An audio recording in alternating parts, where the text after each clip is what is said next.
جب کوئی انسان توبہ کرتا ہے، اللہ اس کی توبہ قبول کرتا ہے، تو اس کا نتیجہ پھر یہ ہوتا ہے کہ اللہ اس کے گناہ معاف کر دیتا ہے۔ لیکن بسا اوقات ایسا بھی ہوتا ہے کہ کسی آدمی نے کوئی ایسا گناہ کیا ہو جسے گناہ صغیرہ کہا جاتا ہے، وہ توبہ نہ بھی کرے تو اللہ تعالیٰ کا ایک خودکار نظام ایسا ہے کہ مومن کے صغائر خود بخود معاف ہوتے رہتے ہیں۔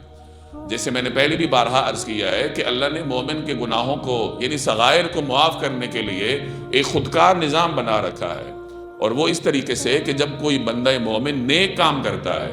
تو وہ نیک کام جہاں بندہ مومن کے اجر میں اضافہ کرتا ہے وہاں اس کے گناہوں کی معافی کا بھی سبب بنتا ہے۔ جیسے آپ وضو کرتے ہیں، چہرہ دھوتے ہیں تو چہرے کے گناہ دھلتے ہیں، ہاتھ دھوتے ہیں ہاتھ کے گناہ دھلتے ہیں، پاؤں دھوتے ہیں پاؤں کے گناہ دھلتے ہیں، آپ مسجد کی طرف قدم بڑھاتے ہیں تو جہاں ہر قدم پر آپ کو اجر ملتا ہے وہاں ہر قدم پر انسان کے گناہ بھی معاف ہوتے ہیں۔ تو بعض اوقات کچھ گناہ ایسے ہوتے ہیں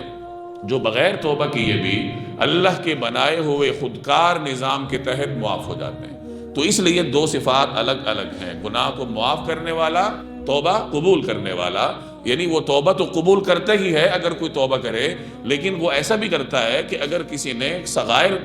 کا ارتکاب کیا ہے اور وہ توبہ کسی وجہ سے نہیں بھی کر پا رہا تو اللہ تعالیٰ اس کے نیک کاموں کی وجہ سے اس کے گناہوں کو معاف کرتا ہے۔ جیسے سیدنا ابو ذر رضی اللہ تعالی عنہ کو نصیحت فرمائی گئی کہ ابو ذر، جب تم سے کوئی گناہ ہو جائے تو اس کے بعد نیک کام کیا کرو، کوئی نیکی کیا کرو۔ تو وہ نیکی کیا کرے گی؟ ایک تو انسان کو ذاتی طور پر اجر دیتی ہے جو اس نیکی کا اپنا اجر ہے، اور اس کا اضافی فائدہ یہ ہے کہ وہ آپ کے نامہ اعمال کے کسی نہ کسی بوجھ کو ہلکا کر دیتی کہ نامہ اعمال میں کوئی گناہ ہے تو وہ نیکی اس کو معاف کروانے کا سبب بنتی ہے۔